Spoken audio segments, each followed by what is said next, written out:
Hi guys, it's Cairo. So today I'm going to be very quickly teaching you how to try on your accessories in the Roblox game to make sure that they fit your character properly and show them off to your friends or whatever else you would like to do. And to do this, we're going to be using my proximity prompt try-on models.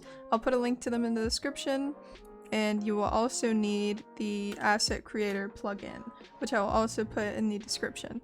So to start out, I have my model here in Blender. I just positioned it on my character however I would like. This isn't really a needed step, but it does save you a few steps in Roblox Studio if you're like me and you're kind of unexperienced. So I'm gonna click on my model here. Once I have that selected, just the model, make sure you don't export the model, the actual dummy part. We're gonna go to File, Export, and then we're gonna go to OBJ. The reason we do OBJ is to make sure that the correct scale is applied. So we're going to limit this to selection only, and then I'm just going to save this to my desktop. You can save it to wherever you want. So now we're going to move into Studio. So now that I'm in Studio, I've just placed a new base plate, and I'm going to put a link to this model pack in the description. But here you will see that you have two types of models. It doesn't really matter which one you use. It just depends on what you've made and what works best for you. So you're going to want to deselect that, and on the base plate, right click, click Insert Object, and then click on Mesh Part.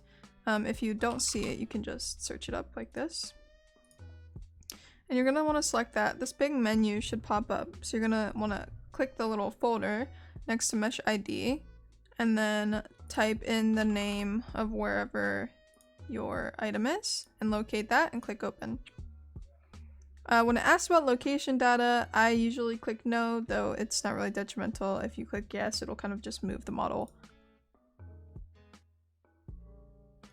So here is our model imported.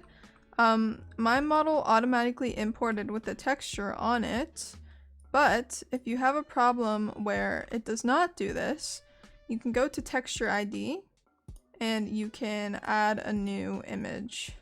Basically, if you have your texture applied in Blender and you export it with it, it should apply automatically. So now we're going to be using the 3.0 model for this.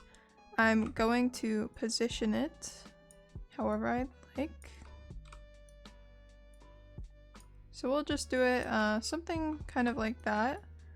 Or if you already positioned your model on your model in Blender, what you can do is you can open up this accessory, you can quickly give this a copy, and then you can drag this out to kind of make it its own little part.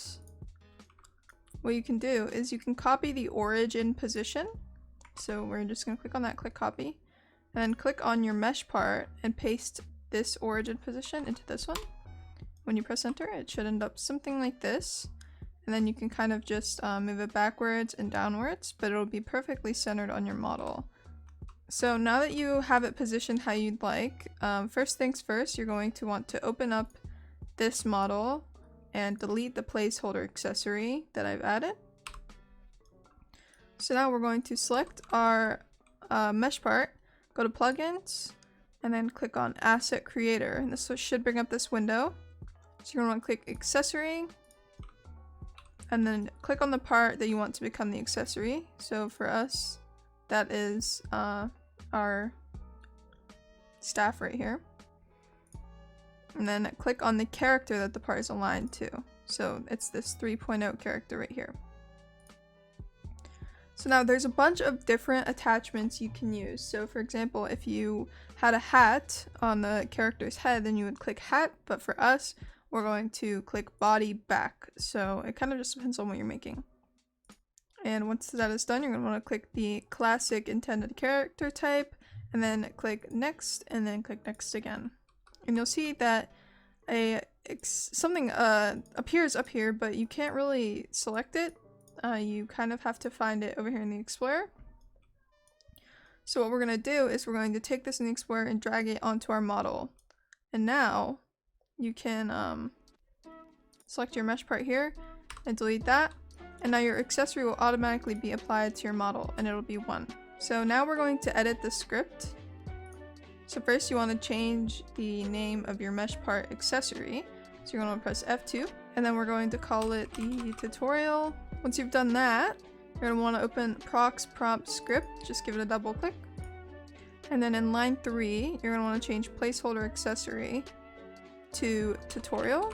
So whatever you name your accessory, you're going to want to make that this name here. And now, once you've done all that, you should be good to try on your accessory. So I'm just going to get into the game here. My hair may be blocking it, but if you run over here and press E, then you see that the accessory is applied onto my back, even though you can't see it. And then you can run around with it and do all that. So to change the name on the proximity prompt, we're going to want to click proximity prompt. And where it says accessory name, we can make that tutorial or whatever your accessory is called. And then the subtext is whatever is below it. So you can say, you know, made by your username or something like that. So if we give this a test again, you will see that it will say tutorial made by Cairo. So yeah, that is how you do it. You can change the color of the actual model. You can put these in wherever you'd like. And if you have any suggestions, please let me know. See you guys next time. Bye!